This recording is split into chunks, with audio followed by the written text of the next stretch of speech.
Piano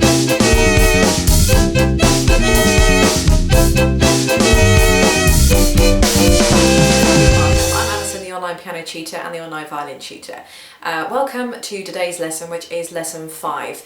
In lesson 5 I'm going to be going over playing the open strings on the violin and just going through some music that I've written up for you guys. I've just put together a few exercises that you can have a go at. There's 6 exercises here that I've written out for you. I'll explain them and I'll play them to you in just a moment. So what I'll do is I'll put these in a PDF format for you guys to print off. There is a link, or there will be a link in the description bar to a really good book that I like to use as well when I'm teaching my students. So it would be well worth getting a hold of that book because it comes with a nice little CD as well with lots of backing tracks in. So it actually sounds quite cool that you can, rather than just playing with nothing else going on in the background, it's really nice to have kind of like a band, if you like, playing with you. So it just makes the playing sound a little bit better as well. So these exercises that I've written for you are just all based on the open strings to help you get the hang of playing on the open strings. So hopefully you've been following lessons 1 to 4 where I've told you how to hold the violin, how to hold the bow, where to bow on the strings and how to bow on the strings and all that kind of stuff. So today we're actually going to get on with it and start playing on the actual strings with a few of these exercises that I've written on here. So if you followed some of my theory videos as well, especially grade 1 theory, where I've actually got some more PDF sheets that you can print out as well, and it tells you a little bit about the actual reading music, so it tells you how many beats some of the notes are worth. So if I quickly just explain that to you now. Okay, so I've only got 3 types of notes here. I've got these ones here. These are all the same. These are worth 1 beat. So we hold these for 1 beat. These are called crotchets. These ones here are held for 2 beats. They're called minims.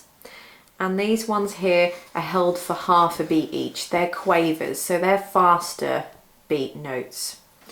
So I think the best thing for me to do is to play these to you so that you can understand the rhythm. And if you were to follow the grade 1 theory in conjunction with this video in particular, then I think that would be really helpful for you.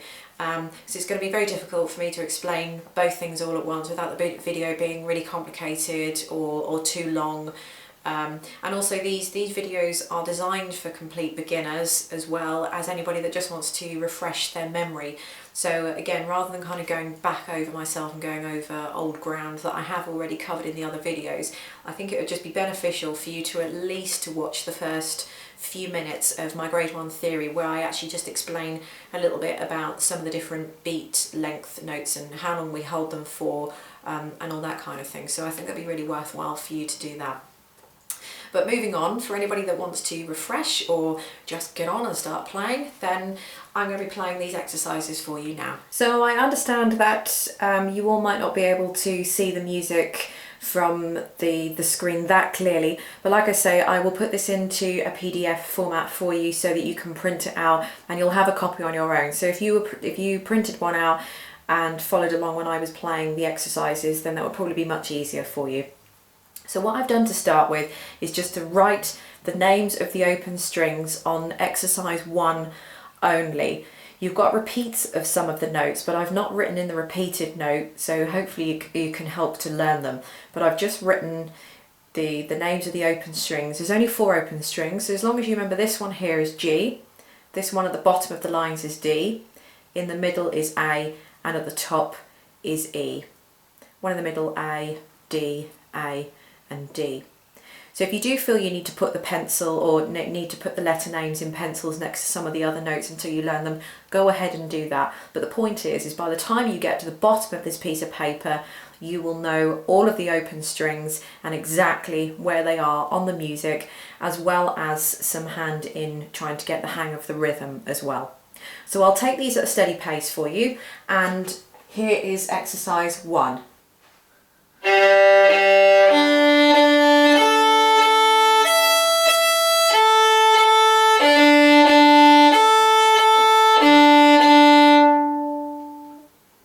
This is exercise 2.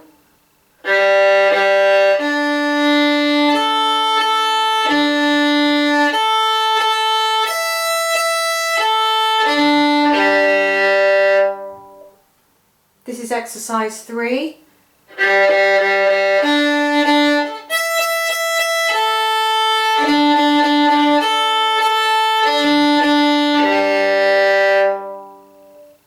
This is exercise 4.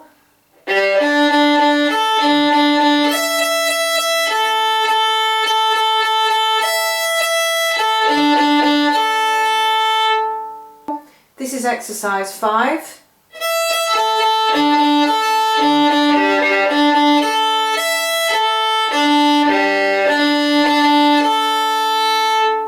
This is exercise 6.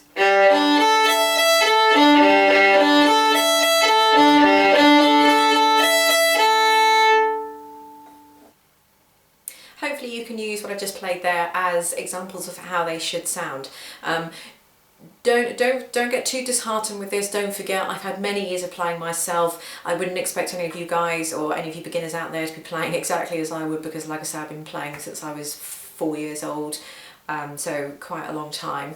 But the whole point that you need to get from this exercise is really that you understand on the music where the notes are and what string they relate to. So if you need to play the D string, you know exactly which note that is on the music, and when you see it, you know what note to play on the violin. And also I've written those myself, so I've made it so it gets progressively harder. So number 6 should be the hardest in terms of rhythm and moving across the strings as well. So it does get progressively harder if you're finding it really difficult to get to the bottom. Don't panic, don't move on to the next exercise until you really are happy with the first exercise. So go on to number 2 when you feel that you've nailed number 1. And another thing you need to look out for as well is that you don't hit the other strings whilst you're playing any particular string. So if you want to play the A string, you don't want to be hitting the E string and the D string. So again, move on to the next exercise when you're happy that you're not hitting any other strings when you're on the current exercise that you're on. So that's very difficult to do, but like I say, this is exactly what this lesson is for, and it's exactly what this exercise is for. So what I think I might actually do again for you is play the 6 exercises through from 1 to 6. And then you can see me actually play them as well. So rather than me being behind the camera, you can see them. So if you printed off this sheet, you'll be able to follow the notes that I'm playing. So I'll start with exercise 1.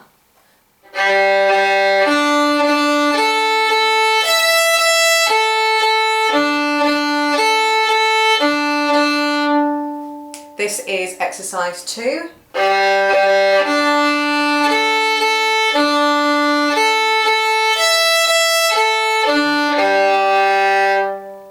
This is exercise 3.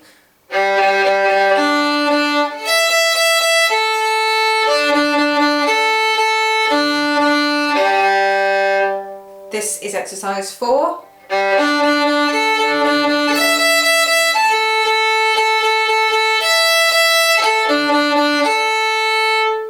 And this is exercise 5.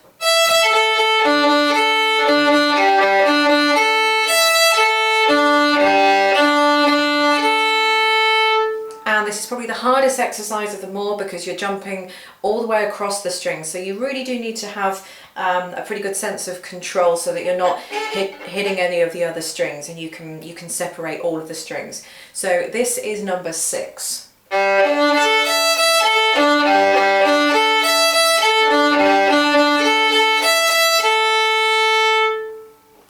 So it's up to you if you want to play some of these exercises in any different orders, but if you are a beginner, I would suggest that you start from the beginning and work your way through to the end, and don't move on until you're happy with the current exercise that you're on. But like I say, it's up to you, do what you want with it. And if you can get the book that I normally go through with my students, it's called Fiddle Time Joggers. I'll put a link in the description box underneath where you can buy it. I think Amazon is generally the best place to buy it from. It seems to be the cheapest place I can find it from. Or you can buy it in music shops, you know, whatever is easier for you guys. So that goes through exactly the same process as I'm going through. It has pieces that just concentrate on the open strings first, and then it moves on to pieces that involve the first finger, the second finger, the third and the fourth finger, which is exactly what I'm going to be doing in my lessons as well. But I'm going to be writing specific pieces of music for you, or just little phrases, just so you, anybody out there that doesn't want to buy a book, for example, you can print out the PDFs that I've written here for you, that I just made up this afternoon for you. And that's going to be totally free for you to have as well. There's no cost there. So if you don't want to bother buying a book, then don't. Just go through these exercises. But a book would be really good to go through, and like I say, it's good value for money because it has a CD in it as well. So thanks very much for watching lesson 5. Please do join me in lesson 6 if you need to go over the previous lessons. Playing the violin is a very difficult thing to do, but definitely worthwhile sticking with. If you can stick with it, it certainly does pay dividends after a few years, when if you've mastered it and you've got the hang of it. It truly, honestly is worth it. So join me in lesson 6. Thanks very much for watching, and I'll catch you all next time.